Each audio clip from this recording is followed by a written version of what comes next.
તમારે બેંકનો એક રૂલ માનવો જ પડશે જો તમે સોલારનો મોટો પ્રોજેક્ટ કરી રહ્યા છો તો. સોલાર પ્રોજેક્ટમાં લોન અપ્રૂવ થઈ ગયા પછી બેન્કર એસ્ક્રો અકાઉન્ટની ડિમાન્ડ કરે છે, પણ ડેવલપરને આ એક્સ્ટ્રા પ્રોસેસ લાગે છે. તો આવું બિલકુલ નથી. આ અકાઉન્ટ લોનની ઇમ્પોર્ટન્ટ સિક્યોરિટી છે. આ કેસમાં સોલાર પ્રોજેક્ટમાં જે પૈસા આવશે એ સૌથી પહેલા એસ્ક્રો અકાઉન્ટમાં જશે. ત્યાંથી બેંક સૌથી પહેલા ઈએમઆઈ અને જરૂરી ખર્ચા કટ કરશે અને પછી બાકીની અમાઉન્ટ ડેવલપરના કરંટ અકાઉન્ટમાં ટ્રાન્સફર થશે.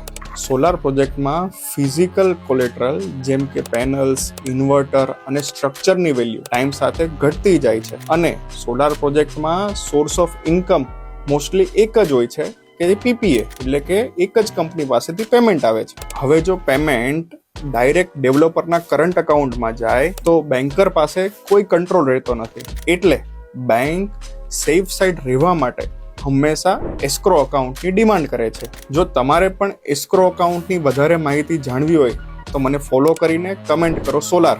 હું તમને ડિટેલ્સ ડીએમમાં મોકલી આપીશ.